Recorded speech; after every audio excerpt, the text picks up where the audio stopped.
preparing for their trip to the Chinese space station. And they're also opening this again for the second batch. Well, they just announced the 15-minute countdown now until the launch of the Mengtian module. So different time of countdown, reflecting different missions and tastings. For example, the 15-minute countdown would mean that the evacuation has to be performed at the launch pad. Around the launch. So the people either has to be 2 kilometers away from the launch pad. So you see one of the umbilical core has been disconnected, and 2 of them has been disconnected. These are providing. So this umbilical core is for providing. As you see, it's connected to the fairing itself, very much on top of the rocket. It is providing the electricity, communications, and battery support to the payload itself. Let's say the Mengtian segment itself. So there are different payloads that needs to be charged and electronically switched on for the whole process, so that you can follow not only the rocket itself but also the Mengtian itself before it performs a number of maneuvers. For example, once it's inserted in orbit, it has to deploy the solar panels. So all of this needs power. So the Mengtian itself is currently what we call switched on already. So it's on power. So the umbilical core provides some of the ground segment power. So once disconnected, the Mengtian itself is on its own battery until the moment it deploys its solar panel to provide more charging. So it's currently to conserve power. Yes. So as I said, 15 minutes and less. You have to people have to evacuate the launch pad, and there is also a closed-up people that has some bunkers nearby. So you have to hide yourself in the bunker. So, but these are what we call environmentally friendly rockets. They do not have highly toxic fuels. So that is one thing less to worry about, because if you using conventional fuel, you have to use the mask to avoid any accidents. But that's people being quite close to the launch pad. If you exactly, and also the people are also fueling the engine itself. So this is very much what we call it environmentally friendly. You have to just worry about the safety itself. So you have to hide to the bunker, and the disconnection of the umbilical core means that the launch is imminent. So we will have very soon the people who are gone from the launch pad itself. As we have just seen an hour ago, the journalist who was there reporting. Right. I think that was just about less than a kilometer. Yeah, he said about 300 kilometers. 300 meters, yes. 300 meters away. Yeah. How far away is the ground control station then? Oh, well, the ground control station has a whole network of different ground stations. The headquarters in Xi'an, so they're in charge of all the controls, and their ground control station has a TTNC linkage to the satellite, to the rocket, and also the satellite itself. So there are different stations that are reporting to a whole network to control, and tracking also its trajectory. And that's the and also we have infrared tracking and also optical tracking. These stations are located on site, very close to the launch pad. As we have just seen the crowd, and just behind the crowd there's a little hill. That provides the optical observation site. So optical tracking is important for the first 10 minutes. Or first few minutes, I think, before the rocket disappears into outer space. And also the infrared tracking can continue a little bit longer, because that when you launch the rocket, you have a very big infrared footprint that can be tracked. And also we can see from the ground, if you're seeing this on a clear day, you can see the separation of the 4 strap-down boosters. That's a few minutes after the launch, but I doubt it. In such a day, I'm not sure you can see that all the way up to the separation. I mean, the crowds at the beach that we were seeing just now, I mean, they're a few kilometers away from this. They are about 8 kilometers away. And you from the beach, you can see there are 2 structures. This structure is for the Long March 5. There's another one for Long March 8. Long March 7. So these are 2 10 minutes to go. launch pads. And how much would they be able to see from where they are? I mean, 8 kilometers away, that seems like a long distance for them, I guess, with the visibility being a bit low. But would they be able to feel much from the launch itself? I mean, I know if you're 2 or 3 kilometers away, you can feel the vibrations, right? They can see the lights. I mean, there's a firing from the rockets, so they can see all the way, I think, to the cloud, and also they can hear the acoustic sound of the rocket itself. 2 or 3 kilometers may be very strong, can be shaking, but this distance you can still hear it very clearly. All right. Well, I think we are now just 10 minutes away from launch. So it's a pretty exciting moment. And the astronauts up on the space station, what do you reckon they're doing right now? I mean, the docking is going to be completely automatic. So are they just sort of just kicking back, relaxing, waiting, or is there a lot of important stuff for them to do as well? Well, I think they're tuned in to CGTN to watch the launch. I mean, I think they're listening to the ground control and command communications.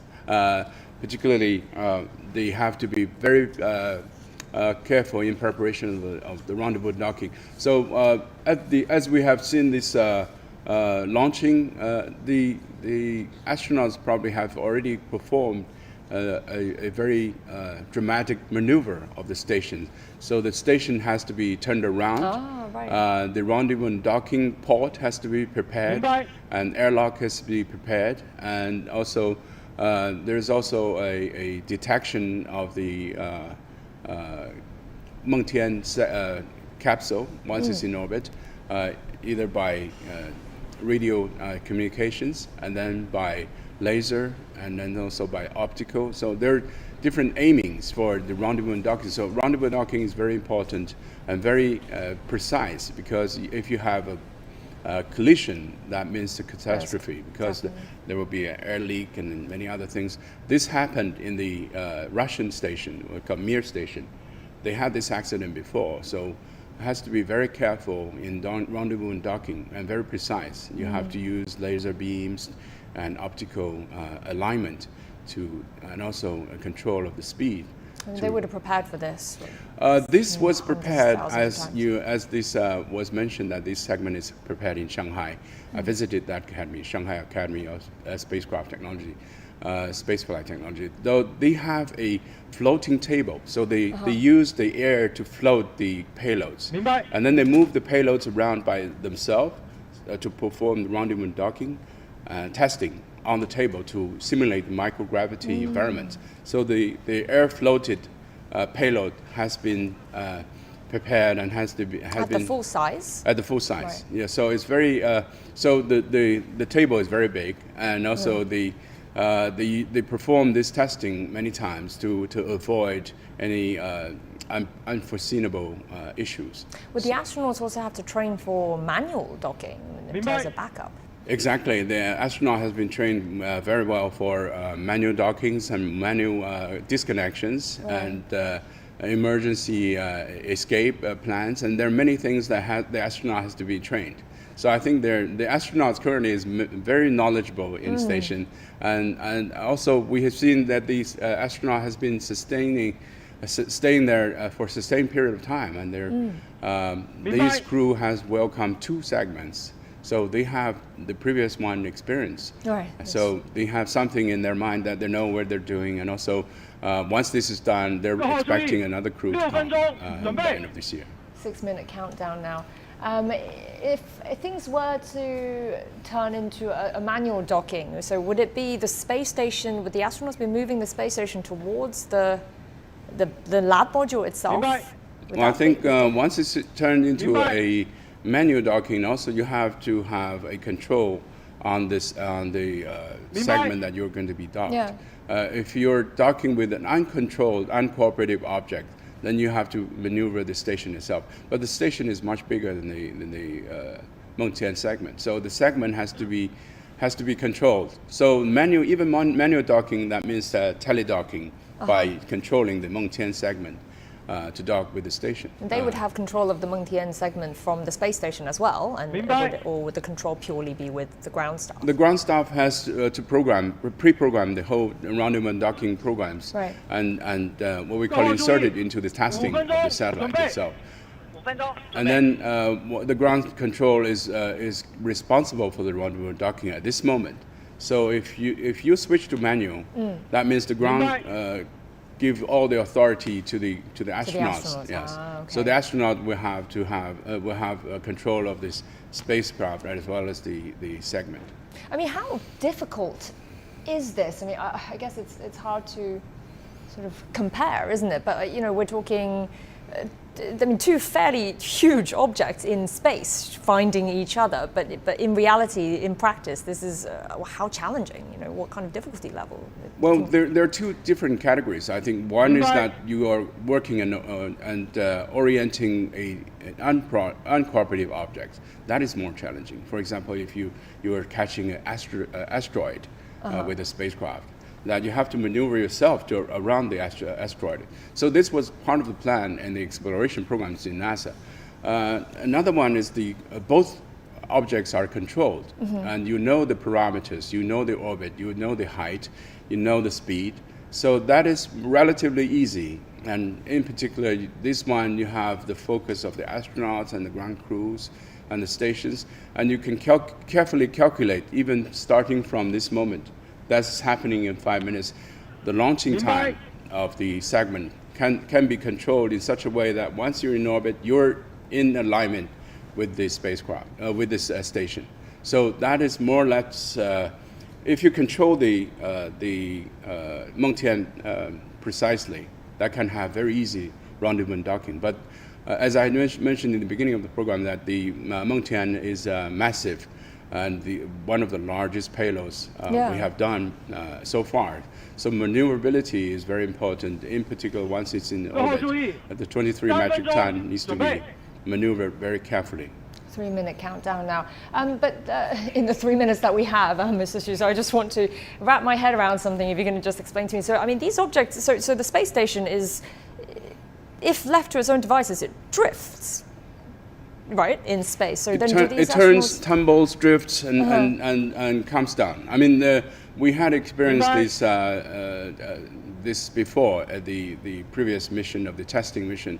That was uncontrolled somehow. So once you're not controlling this, it will come down gradually, and after 250 kilometers altitude, it comes down very quickly within weeks. So now we're talking about, for example, the International Space Station. It is fueled by the Russian. So the Russian is responsible for maintaining the altitude of the station. So you have to constantly fuel them, to propel them, to push them to an altitude, and then control them into a manner that can be flying, not tumbling, not turning. If it's uncontrolled, anything can go. So right now, to prepare for this docking, the astronauts will have to essentially adjust the space station to the right altitude, but also attitude, right? Is this the right word for this? The attitude, kind of its relation to something else, and keep it at that precise, I suppose, angle or whatever it is that's needed. Do they have to constantly sort of keep on the controls, or can they leave the space station to sort of do its own adjustments? But I think starting from the very first satellites, the altitude control has been automatically controlled already. Okay. So more or less, let's say the whole process is controlled by computer. So the position. 1 minute to go now.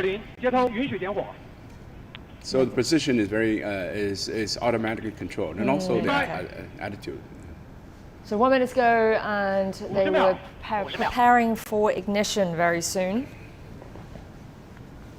And how long is the journey going to take for? Roughly 10 minutes, because it's a very powerful engine, so it can go directly to the 400 kilometers altitude with 37 degree inclinations. 30 seconds to go to launch.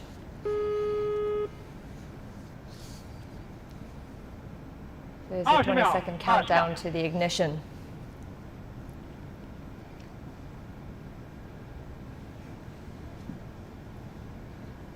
10 seconds to go. 8、7、6、5、4、3、2、1，点火！点火！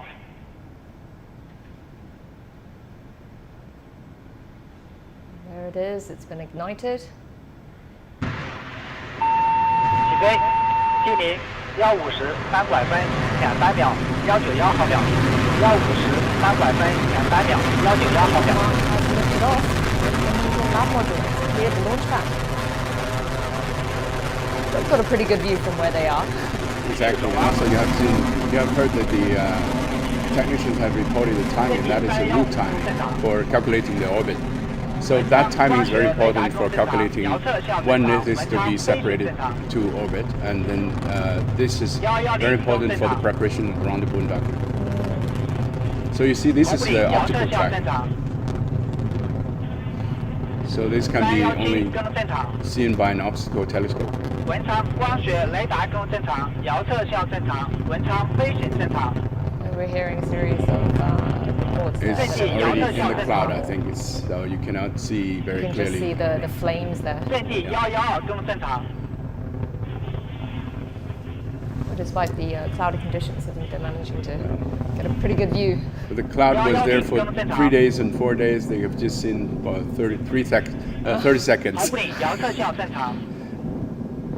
So this is the camera on board the main booster. So you're seeing two of the strap-on boosters, left and right. So this is on the core segment. You'll see very soon that this strap-on booster will be separated from the main engine, from the main body of the rocket. And we can expect that in just a few minutes, perhaps? Yes, I think it's happening any minute now. So we're seeing that. So you can see that there are 5 flames. One is the core flame, that is hydrogen and oxygen. So this engine has very It's burning out a little bit, isn't it? yeah, but you know, this engine is very particular because it's the higher it flies, the more powerful it is. I mean, what we call it the ratio, propulsion ratio. It's more efficient once in outer space, but the kerosene is more efficient on the ground. So we're using the kerosene as a booster, and then the hydrogen and oxygen will be used for outer space flight. 饮水3901更正常。 So you're seeing these strap-on boosters will be separated very soon once the fuel is burned out. 文昌光学雷达更正常，遥测向正常。 They will be falling 文 into 昌 the 飞行 Pacific. 正 Yes, 常。 well, that's the whole trajectory they designed this launch site in Hainan, so that it does not fall on the ground and habited area. And then we're seeing that little, it's a simulation. So that's the simulation. This you see this is burning out, so the flame is not 723更正常。 as powerful. So it will have a separation very soon. And then will they be retrieved at all, or will it just be sort of left? Current to plan is device? drop into the ocean and give it to the fish. But we do have you see there's a separation. So that will be dropped already. 阵地112更正常。 So now the core engine is the only engine that works. We call it YF77. This is the new generation liquid carrier hydrogen and oxygen engine. So this, I think, is inside the fairing. So the next maneuver is the separation of the fairing. Once in outer space, we call it 110 kilometers altitude, the fairing will be separate. You can see the middle is the seam of the fairing. We're using some pyrotechnics to separate the fairing once it's in altitude, because there's no atmosphere to drag the rocket. So you see the separation of the fairing. Right. So the fairing has been dropped. So Well, this is all very quick, isn't it? So yes. A few minutes apart. So now that means that the rocket is in outer space. There's no atmosphere at this moment. So you're seeing the images now is the Mengtian itself, the space, 3901更正 the 常。 segment itself. So the next move would be the separation between the Mengtian and the rocket itself. Right. And the finale would be the deployment of the solar panel. So that's what we would be considered as a success of the mission. That once you deploy the solar panel, that means that you have a right altitude and a right orbit, Right. and you are ready to perform the rendezvous and docking. So that's the main booster that's still going there, right? That we can see the Oh yes, simulation. that's the what we call it the single stage rocket, because the strap-on booster with the one engine can keep the whole 遥 payload 测向 in 正 the 常 orbit.，文昌飞行正常。 I mean, obviously, the boosters carry the propellant, but once it's all used up and it's unwanted weight, it needs to be shed. But how much weight are these boosters? Well, the boosters, this segment is about 20 metric tons, but once fully fueled, it has the rocket itself, along with the fuels, has more than 800 metric tons. wow. So, but once it's in orbit, the fuels are all burned out, and what you have left is the fuel container along with the engine itself. So that has, once it's in orbit, after the separation, it will slowly come down to Earth, and it will be disintegrated by burning in the atmosphere. So nothing will be left, and there's no danger posed to the humankind. 西沙424中正常。 It's very environmentally friendly. Nothing left. Yes, but the separation is happening at the very high orbit, about 400 kilometers above the Earth. So the coming down of the final segment, we call this final segment, even this single segment, which is the final segment, has to take some time. So there's a what we call it international norm or practice to what we call it passivate the final segment. Passivate by passivation we means that we discharge the batteries, we vent the containers so it does not pose explosion danger in orbit. Because with the solar radiation sometimes increase the temperature, and some of the containers can fragment in space. So we use a passivation technology to make it into a dummy, so it can slowly come down to Earth and disintegrate it in atmosphere. How long would that take? And that can take differently. I mean, it can be years. Wow. Yeah. And is this something that, would this be considered something fairly new, or is this something that's always been the norm? This is norm. I mean, the passivation is relatively new. Before that, we don't consider passivation as very important. Now we to consider the Earth environment, you have to minimize the space debris. So passivation, as well as the what we call end-of-life propulsion of the satellite, is also very important. Either you push it back to atmosphere, or you push to the what we call a graveyard orbit, so that you can move away, make ways for new developments. So how long do you think we have to wait until we see the Mengtian? The launching is roughly 10 minutes, more or less. Okay. So I think in 2 or 3 minutes, maybe 4 or 5, we're seeing the end of the propulsion of the engine, because the engine has its own capacity of fuel, and fuel has to burn out, and it does not have a second kickoff. So it's a single burn. So once you see the engine cease to burn, that means that we'll have separation. But before this, the engine cease to burn, there has to be a control of the rocket to insert the. So you see they shut off the engine. So that means the separation is happening. It's happening right now. There it is, the Mengtian lab module separating from the Long March rocket. What you see is that's from the rocket that's the rocket itself. Yeah. So the camera is on the rocket, but we're seeing the Mengtian separating from it.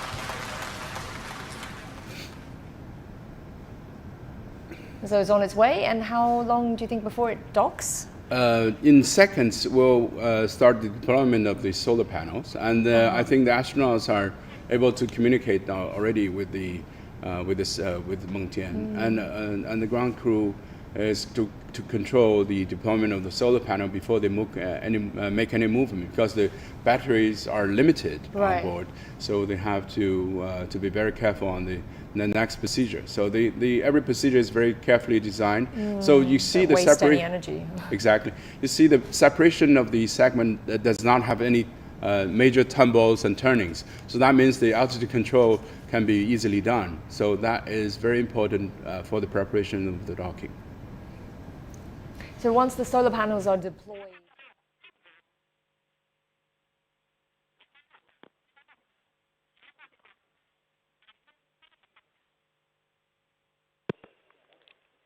井上，我是文昌。华山，我是文昌。文昌参见分离点参数，初轨根数已发出。井上。华山。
我是文昌，华山，请讲。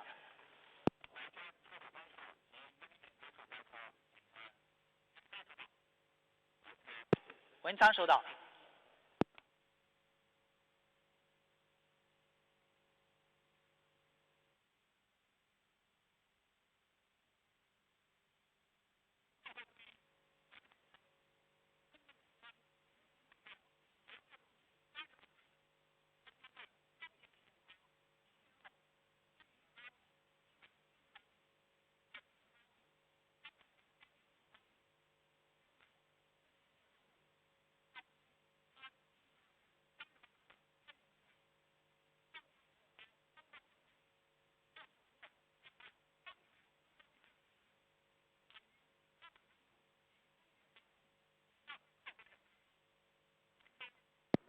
文昌明白。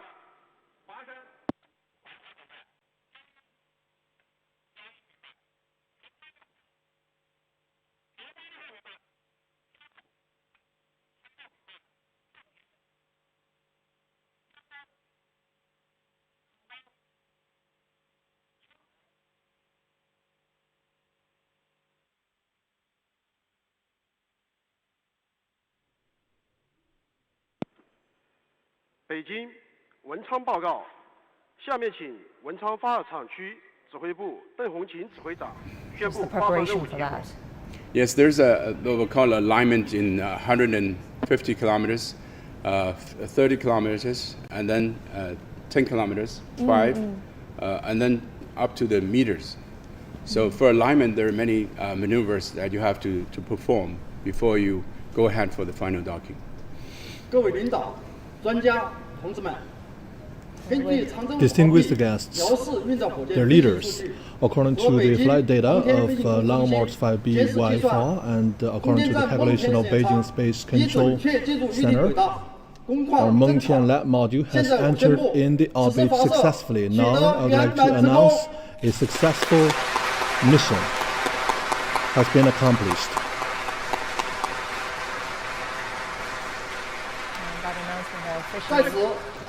Here, on behalf of the Launch Site Command Center, I would like to extend a sincere gratitude to all the distinguished colleagues and dear experts and distinguished officials for your kind support. This is the end of today's mission. Thank you very much. That's it. That's the last of the hardware, isn't it, for the space station? Every time they have a launch, the screen turns red. I mean, we're so used to that reddish thing. It's our auspicious color. So then the next stage, once this docks, the space station is complete, essentially. Right? What we call it, the completion of the structure, the T-shape.